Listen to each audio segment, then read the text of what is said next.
O ayan na yan mga idol, magandang araw sa inyo lahat. Nandito na naman tayo sa Barangay Anunas mga idol. Nandito na naman si Kuya Joma. Ayan. Napasyal na naman tayo sa dati nating lugar mga idol. Shoutout pala sa mga masugid kong mga subscriber dyan. Thank you so much sa inyo mga idol. Maraming salamat sa suporta nyo sa akin palagi.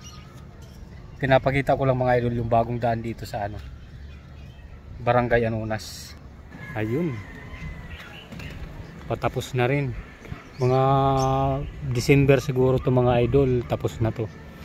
Pagbalik ko dito, ipapakita ko sa inyo kung ilang buwan nila ginawa to. Bago masiminto yung daan mga idol. Ito yung nagdudugtong ng papuntang Martimol. Itong daan na to mga idol.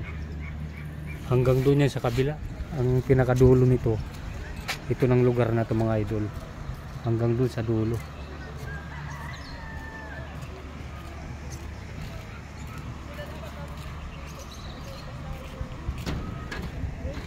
Dito dati naglalaro yung mga anak ko.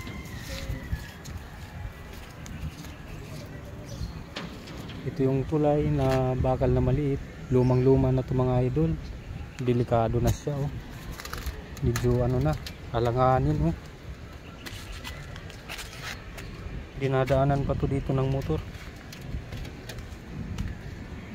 Na to dati ng bagyong Yolanda at saka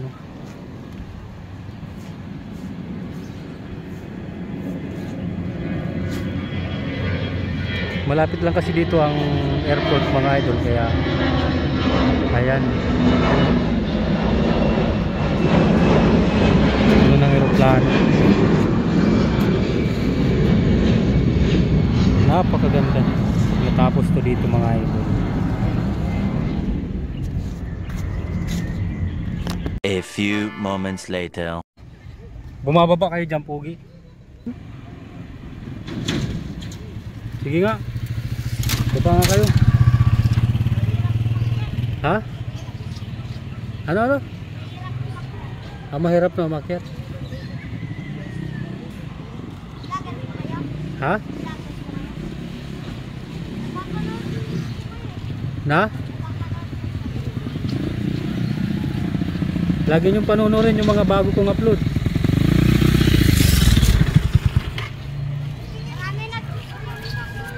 Ha?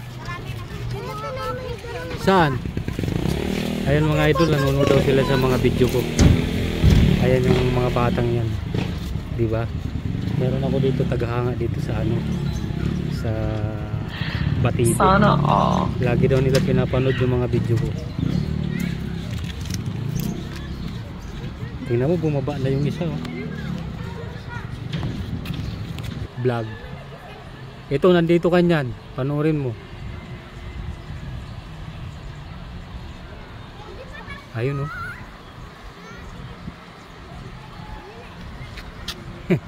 Hindi siya natatakot eh.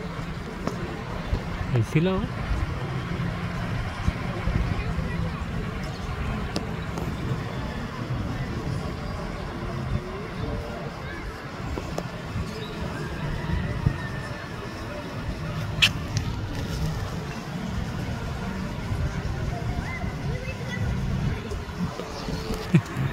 Sila natatakot mga idol oh.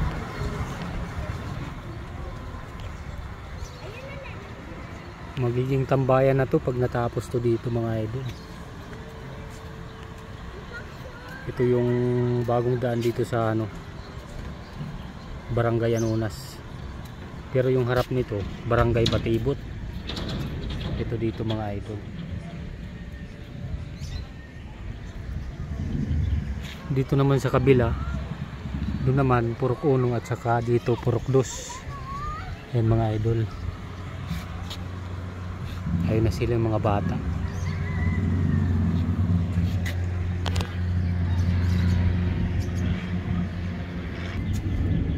O ayan, ako'y magpapaalam ng mga idol dahil mainit na. Super init na mga idol. Maraming salamat. Bye bye.